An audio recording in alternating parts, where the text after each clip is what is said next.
Hello everyone, welcome to कक्षा classes. My name is Deepak Bansal and I am your science teacher on कक्षा classes. जैसे कि आपको पता है, हमारे एक कक्षा क्लासेस पे एक इस चैनल पे हमारी एक सीरीज चल रही है जिसमें हमारी पूरी कोशिश है हम 10th क्लास का बोर्ड से पहले maximum to maximum syllabus complete करा दें। और जो बच्चे हमारे साथ पहले से जुड़े हुए हैं उन्हें पता है हमारे चैप्टर 1, 2, 3, 4, 12, 13 कंप्लीट हो चुके हैं और हमारा चैप्टर 6 चल रहा है और चैप्टर 6 की हमारा एक पार्ट हो चुका है। जिस बच्चे ने वो वीडियो नहीं देखी है मैं कमेंट सेक्शन में या फिर उसका लिंक दे दूंगा, आप उस वहां से देख सकते हैं। तो चलिए शुरू करते हैं। आज का टॉपिक है हमारा स्टोमेटा। कल हमने कुछ टॉपिक्स पढ़े थे, है ना। तो हमने फोटोसिंथेसिस वगैरह पढ़ी थी, फिर हमने स्टोमेटा पढ़े थे, फिर हमने पढ़ा था कि भाई ऑटोट्रोफ खाना कैसे बनाते हैं, फिर हमने पढ़ा था कि भाई जो लीव्स होती है स्टोमेटा पाए जाते हैं। आज वो जो मैंने कल बताया था कि भाई लीव्स के ऊपर छोटे छोटे छेद पाए जाते हैं उनमें स्टोमेटा कहते हैं। बस मैंने थोड़ा एक ही लाइन बताई थी तुम्हें। आज हम पढ़ेंगे कि स्टोमेटा कहाँ पाए जाते हैं, उनका स्ट्रक्चर कैसा होता है, कैसे वो होते हैं, काम क्या करते हैं। बाकी काम तो तुम्हें पता ही है, लेकिन एक काम और जुड़ेगा यहाँ पे जो कि तुम्हें याद करना है। तो देखो भाई, आज का नया टॉपिक है हमारा स्टोमेटा। देखो स्टोमेटा क्या है, बोल रहा है कि tiny pores present on the surface of the leaves. मतलब भाई देखो, मैंने कल सेम एग्जांपल कल की तरह कि भाई मैं एक पेड़ हूं या फिर मैं एक प्लांट हूं, ये पत्तियां हैं, पत्ते के ऊपर है ना छोटे छोटे छोटे छोटे छेद पाए जाते हैं। क्या पाए जाते हैं? छेद। उन्हें हम क्या कहते हैं? स्टोमेटा। देखो टाइनी पोर्स, कोई दिक्कत? अच्छा, फंक्शन क्या है इसका? एक फंक्शन तो तुम्हें पता है क्या भैया, ये CO2 लेते हैं और O2 स्टोमेटा के द्वारा ही बाहर निकालते हैं। दूसरा फंक्शन क्या है? देखो exchange of the gases O2 and CO2, ये तो तुम्हें कल की क्लास में पता था। अब नया फंक्शन क्या है? Lose large amount of water through the transpiration. अब ट्रांसपीरेशन क्या होता है? देखो मैं प्लांट हूं, या ऐसा समझो कि जो पौधे होते हैं ना, पौधे पानी जो अपने अंदर लेते हैं वो किसकी फॉर्म में लेते हैं? भाई वो तो डायरेक्ट लिक्विड की फॉर्म में लेते हैं। लेकिन जब वो अपने अंदर से पानी बाहर निकालते हैं, और किसके द्वारा निकालते हैं? स्टोमेटा के द्वारा। वो किसकी फॉर्म में निकालते हैं? वेपर की फॉर्म में। दोबारा बताते हैं। देखो ये प्लांट है, प्लांट मान लो, जैसे मान लो हमने पौधे में मतलब जड़ों में पानी दिया, ठीक है, वो तो लिक्विड की फॉर्म में दिया ना। प्लांट ने लिक्विड की फॉर्म में पानी अब्सॉर्ब कर लिया, लेकिन वो है ना, प्लांट जो है ना 99% है ना पानी बाहर निकाल देता है। लेकिन जो वन मतलब 99% पानी बाहर निकाल देता है, लेकिन जो 1% बचता है ना उसे ही अपने मेटाबॉलिक एक्टिविटीज में या फिर जो भी उसे कितने भी काम करने हैं वो उसको इस्तेमाल करता है। तो यानी कि भैया 99% पानी बाहर निकाल देता है, हाँ बिल्कुल वेस्ट निकाल देता है। जो तुम पानी देते रहते हो ना पौधे को, प्यास लग रही है, ठीक है, थोड़ा लॉजिक लगाया करो, 10वीं में आ चुके तुम लोग, ठीक है। तो भैया 99% बाहर निकाल देता है, हाँ। तो कैसे निकालता है हमने तो नहीं देखा, वो गीला रहता है? गीला नहीं रहता, वो किसकी फॉर्म में निकालता है? वेपर की फॉर्म में। किसकी फॉर्म में? गैस की फॉर्म में। तो जितना भी पानी तुमने दिया उसका 1% तो वो इस्तेमाल करेगा और 99% वेपर की फॉर्म में या गैस की फॉर्म में स्टोमेटा के द्वारा बाहर निकाल देता है। कोई दिक्कत? तो अच्छा भैया, आज अब हमें स्टोमेटा के दो फंक्शन पता लग गए। पहला ऑक्सीजन को और CO2 को आदान प्रदान करना, और दूसरा पानी को ट्रांसपीरेशन के द्वारा बाहर निकालना। अच्छा ट्रांसपीरेशन क्या है? जब कोई प्लांट वाटर को स्टोमेटा के द्वारा वेपर की फॉर्म में बाहर निकालता है, इस प्रोसेस को हम ट्रांसपीरेशन कहते हैं। जैसे फोटोसिंथेसिस था ना, उसी तरीके से ट्रांसपीरेशन एक प्रोसेस है। कोई दिक्कत? जब पानी पौधे के अंदर से लिक्विड में अब्सॉर्ब करा और वेपर की फॉर्म में अपने स्टोमेटा के द्वारा बाहर निकालता है, उसे हम ट्रांसपीरेशन कहते हैं। कोई दिक्कत? देखो भाई अगला, ये कुछ स्ट्रक्चर है, ये तुम्हारी बुक में ज्यादा अच्छा बना है, बाकी जैसे मेरी ड्राइंग थी मैंने बना दिया, ठीक है। देखो ये जो बीच में इसे क्या बोल रहे हैं? स्टोमेटल पोर, जिससे क्या आदान प्रदान होगा। ये हो गए गार्ड सेल, ये इंपॉर्टेंट है। ये जो स्ट्रक्चर है ना, ये ऐसे, ये होता है गार्ड सेल। क्या होता है? Guard cell. यही देखो, एक सेकंड लास्ट ये बता दूं। अच्छा ये क्या भैया? ये क्या? क्लोरोप्लास्ट। अगर तुम्हें याद हो, मैंने पिछली क्लास में बताया था, मैं प्लांट के ऊपर ये पत्ती लीव्स के अंदर क्लोरोप्लास्ट पाया जाता है। क्लोरोप्लास्ट के अंदर क्या पाया जाता है? बताओ जल्दी बताओ। हाँ, क्लोरोफिल पाया जाता है, और क्लोरोफिल ही सनलाइट को ट्रैप करती है, जिसके कारण प्लांट को पता लगता है अच्छा अब मुझे क्या करना है? फोटोसिंथेसिस करना है, यानी कि मुझे अपना काम चालू करना है। अच्छा भैया ये गार्ड सेल क्या है? ये गार्ड सेल। देखो गार्ड सेल क्या, देखो थोड़ा सा बता देते, बाकी ज्यादा फंक्शन वंक्शन तो कुछ है नहीं इसका, पर तुम्हें पता होना चाहिए लेबलिंग में। तो देखो गार्ड सेल ऐसा समझो, जैसे तुमने देखा कि कहीं तुम रेस्टोरेंट में जाओ तो गार्ड रहते हैं, है ना, गार्ड बाहर लगे रहते हैं, मतलब कि जो गेट कीपर होते हैं ना, खोलना बंद करना, वो गार्ड ही तो एक तरीके से। तो गार्ड क्या करता है? अगर उस रेस्टोरेंट में ज्यादा भीड़ हो जाती है तो वो किसी को अंदर जाने देता है? नहीं जाने देता। लेकिन अगर रेस्टोरेंट के अंदर ज्यादा भीड़ हो गई तो उसको बाहर निकालता है, पानी मतलब जो बंदे होते हैं उन्हें बाहर निकाल देता है, और अगर खाली होता है तो और भर देता है। ऐसे करता है ना। तो उसी तरीके से ये जो है ना, ये गार्ड सेल पाए जाते हैं। क्या करता है? जब पौधे के अंदर पानी बहुत ज्यादा होता है तो ये गार्ड सेल ना खुल जाते हैं, जिसके कारण जो पानी है वो बाहर निकल जाता है। लेकिन जब पौधे के अंदर पानी कम रहता है तो गार्ड सेल जो होते हैं ना बंद हो जाते हैं, ताकि पानी कम से कम बाहर निकले या फिर निकले ही ना। भाई पानी खत्म हो गया पौधे के अंदर, पौधे मर जाएगा ना। ठीक है। तो गार्ड सेल क्या करते हैं, एक तरीके से कंट्रोल करते हैं ट्रांसपिरेशन प्रोसेस को कि भाई ज्यादा ना हो कम भी ना हो, एक सीमित अमाउंट में हो, कोई दिक्कत। देखो भाई अगला। अच्छा, अभी तक हमने कितना पढ़ लिया, ऑटोट्रोपिक न्यूट्रिशन हमने सब पढ़ लिया भाई, ये ऐसा होता है, ये ऐसा होता है, प्लांट में पाया जाता है, कन्वर्जन, लाइट एनर्जी, केमिकल।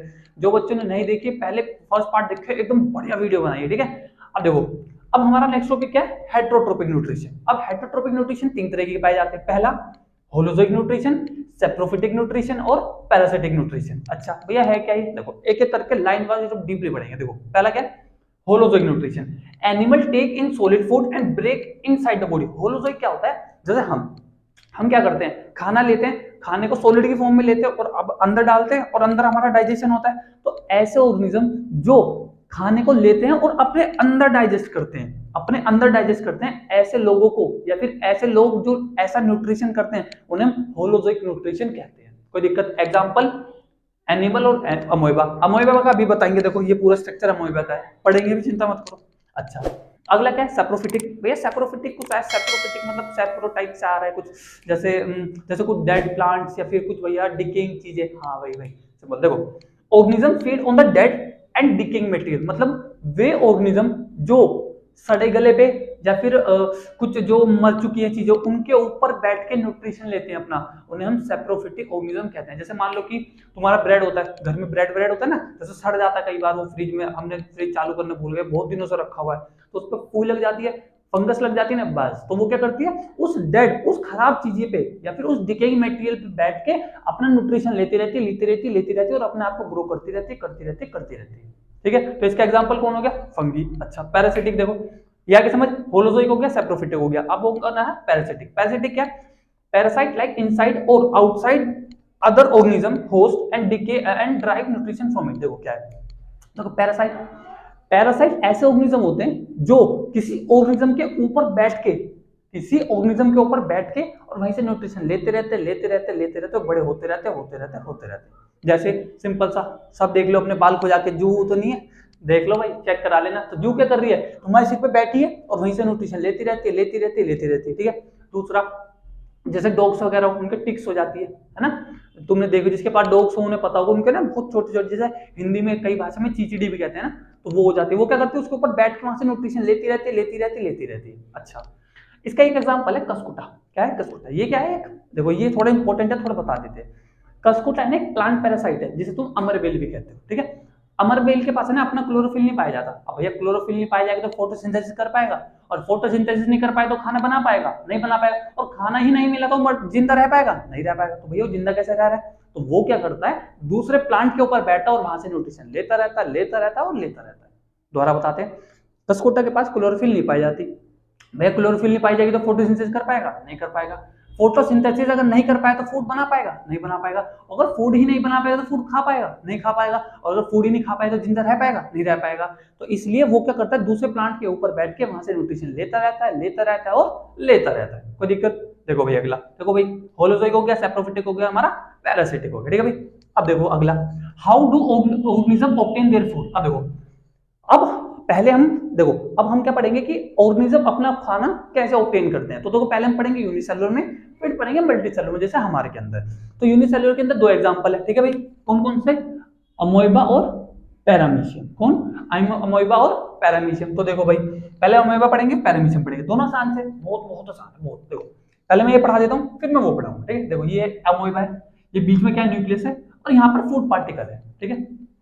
अच्छा देखो, जैसे मैं एक एग्जांपल दे दो, फिर जैसे मैं हूँ अमोइबा, ये ना ये फूड पार्टिकल है, मुझे फूड दिख गया, मैं गया, मैं थोड़ा पास आ गया इसके, है ना, अभी खाना यहाँ आ गया, मैंने थोड़ी देर बाद इसे ऐसा कर लिया और ऐसा करके खा, देख रहा तुम्हें यहाँ कोई खाना नहीं दिख रहा ना, बस ऐसे अमोइबा करती है, नहीं आया इसमें आ जाएगा। देखो ये अमोइबा, ये फूड पार्टिकल, अमोइबा फूड पार्टिकल के पास गई और ऐसे स्ट्रक्चर बना लिया, भाई कुछ नहीं हुआ, तुम्हें कुछ पता ही नहीं लग रहा, अरे ये फूड पार्टिकल है, पास भी आ चुका है। अच्छा अगले स्टेप में इसे घेर लिया इसे, और ये आवाज अंदर को देखो, ये देखो अंदर घेर लिया, और नेक्स्ट स्टेप में खाए खाना, मैंने कुछ थोड़ी करा है, यहाँ तो खाना रखा था, मुझे पता नहीं कौन ले गया, अमोइबा ऐसा काम करता है। तो देखो भाई ये न्यूक्लियस हो गया, ये फूड पार्टिकल हो गया। जब ये ऐसा स्ट्रक्चर बनाता है ना ऐसा, इसे कहते हैं सूडोपोडिया। क्या कहते हैं, सूडोपोडिया। अच्छा जब ये ऐसा कुछ स्ट्रक्चर ऐसा था, अब ऐसा बना लिया, ठीक है, तो इसे कहते हैं फूड वैक्यूल। एक वैक्यूल एक एक सर्कल बना लिया या फिर एक ऐसा स्पेस बना लिया अमोएबा ने अपने अंदर जिसके अंदर फूड पार्टिकल प्रेजेंट है। अच्छा, और लास्ट स्टेप क्या हमारा कि undigested food is thrown out. अब देखो यूं था, अंदर आ गया, अब उसने खाया, उससे न्यूट्रिशन लिया और जो भी उसका वेस्ट निकला वो उसने वहां से बाहर निकाल लिया। कोई दिक्कत? ठीक है, देखो अब क्या है ये क्या है अमोएबा, ठीक है। अमोएबा के अंदर क्या बना? सूडोपोडिया बना, ठीक है भाई। अच्छा, एक्सटेंशन ऑफ सेल मेम्ब्रेन, भाई सूडोपोडिया बना कैसे ये तो पता लग गया। अब क्या करा उसने?